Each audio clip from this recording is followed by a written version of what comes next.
por que, se Jesus é Deus, por que ele estava recebendo do Pai a revelação? Será que ele não sabia isso? Mas nós vamos entender o seguinte, por exemplo, em João, no Evangelho de João, nós encontramos o Senhor Jesus uma pessoa da divindade.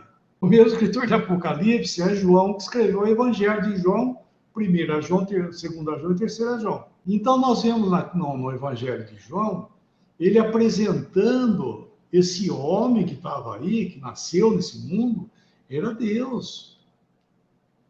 Só que o Senhor Jesus, ele se humilhou, né? A humilhação do Senhor, ele se colocou numa posição de servo.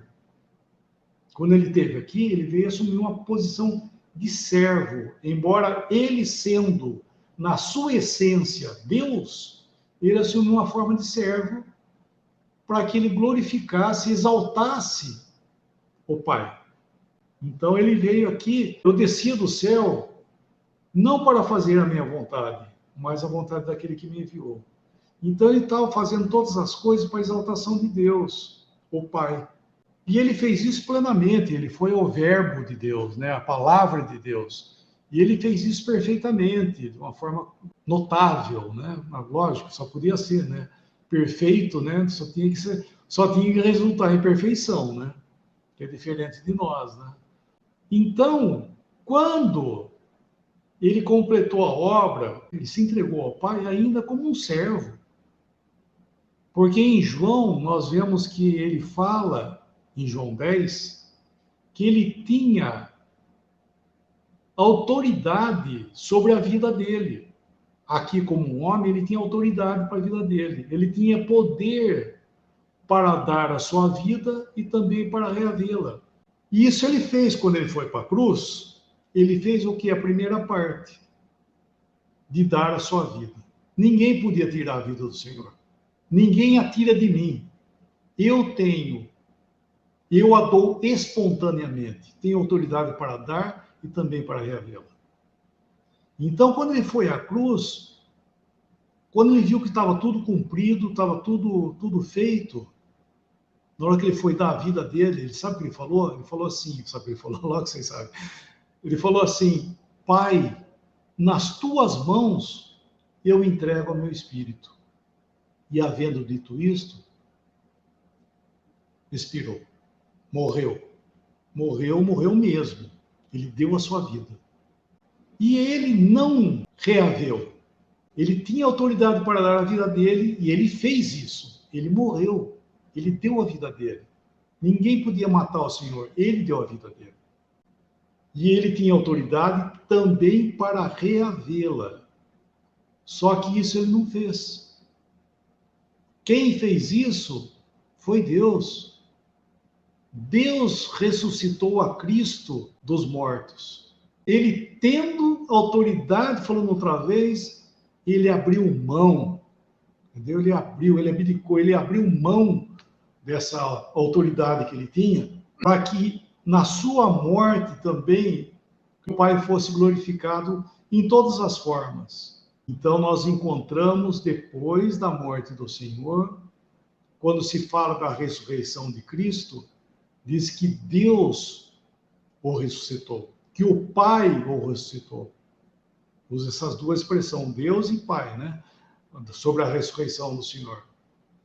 Então, ele foi ressuscitado, era Deus fazendo isso com uma pessoa, porque ele se fez homem, gente. Nós entendemos isso, que o Senhor se fez homem para nunca mais deixar de ser.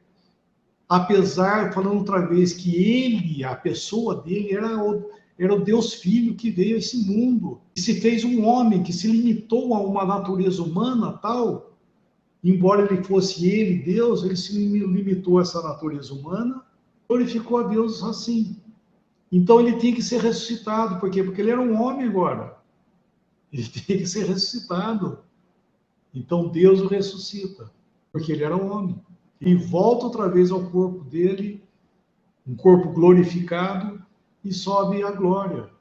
Então ele está ainda, né, nessa posição de homem. Ele é assunto ao céu, um homem glorificado. Então Deus dá a ele exaltação, como ele fez na sua ressurreição. Deus o exaltou soberanamente, como diz Filipenses. Então, essa revelação Deus deu a ele. Tem um versículo em Marcos 13, 32. Esse versículo aí, na realidade, né, ele se encontra somente em Marcos, essa expressão.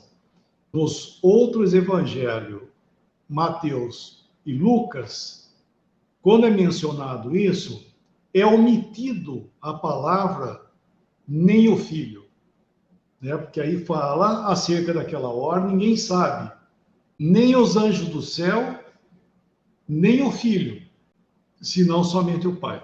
Nos outros, falando outra vez, nos outros evangelhos, que é Mateus e Lucas, essa palavra, nem o filho, está errado. Se alguém tiver escrito isso aí nos evangelhos, não está correto, porque esse evangelho de Marcos é onde apresenta ele como um servo.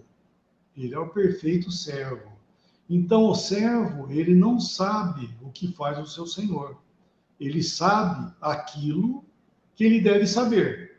Eu estou chamando a atenção nesse sentido para a gente poder entender que quando ele fala aí nem o filho, ele não está omitindo a onisciência dele, porque ele era uma pessoa onisciente, o Senhor Jesus. Ele, a pessoa dele, ou eu dele, é o Filho, é o Deus Filho. Então, quando ele fala aí, nem o Filho, ele está se omitindo. Por isso que não está correto, por exemplo, em Mateus, algumas traduções falam o Filho lá também, mas não está certo, não está correto. Lá fala nem os anjos do céu. Mateus 24, né? 36. Em Mateus, não tem nem o filho, né? Então, só para notar que nós devemos entender, quando nós lemos as Escrituras, nós devemos entender o que está passando. O Evangelho de Mateus apresenta ele como um rei, de Marcos como um servo, Lucas como um homem e João como Deus. Então, cada um tem o seu caráter. Muitos quiseram meio que vão tentar igualar os evangelhos, mas não pode. Pelo contrário, eles são completamente diferentes. Cada um tem o seu caráter, então você não pode misturar. É por isso que um evangelho fala de um jeito, do evangelho fala do outro evangelho fala de outro, né? Por quê? Por causa que cada um tem o seu caráter. Por isso que nós, quando lemos as Escrituras, nós devemos tomar cuidado, né? De não querer colocar em cima daquela passagem uma coisa que ela não está apresentando aquilo. Cheguei em Marcos aqui, lê esse versículo e fala, nossa, nem o senhor sabia, tá vendo? Ele também não sabia. Ele não sabia? Lógico que ele sabia. Em Lucas, por exemplo, nós vemos na casa de Simão, não Simão Cefas, né? O Pedro. O Simão que ele foi convidado para ir lá, que ele entrou lá, Simão não deu ósculo nele, não ungiu a cabeça dele, não lavou os pés dele, não fez nada.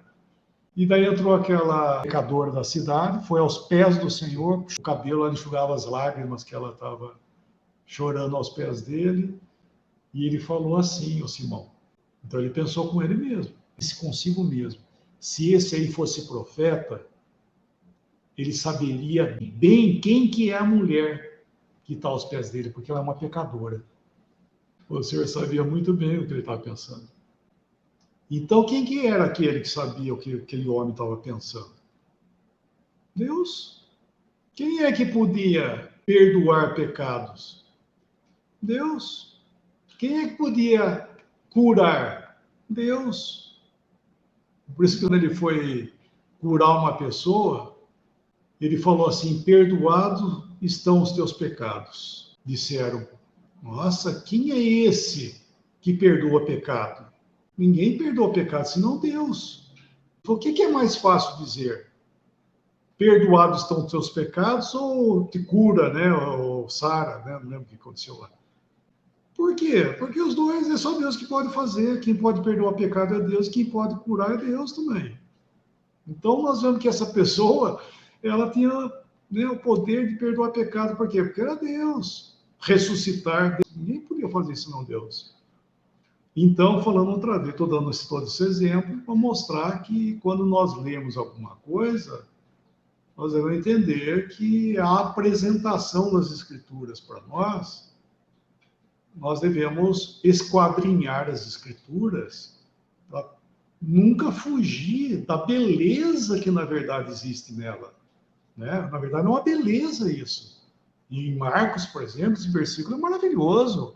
Ele falou, mas ele está... Por que ele está falando isso? Porque é maravilhoso, é o Senhor, né? O Deus que vê esse mundo, sabe, se despindo de tudo aquilo, de todos os seus atributos, para ser o quê? Um servo. Um servo perfeito, né? O servo obediente. Então, voltando lá em Apocalipse, agora, sabe o que Deus vai fazer com Cristo? Vai exaltar Cristo. Hoje nós não vemos, nós vemos ele por fé. Hoje, por fé, nós o vemos coroado de glória e de honra. Porque Deus fez isso com ele. Deus está fazendo com esse homem que glorificou ele, que glorificou Deus. Deus está fazendo com ele agora uma glorificação.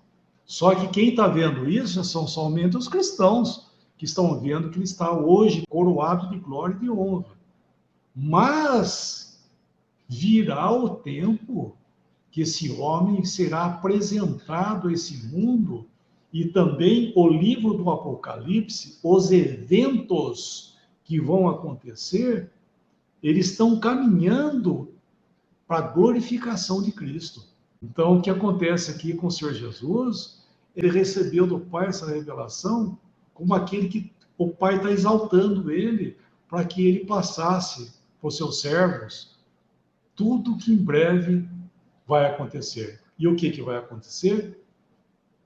Cristo será plenamente glorificado.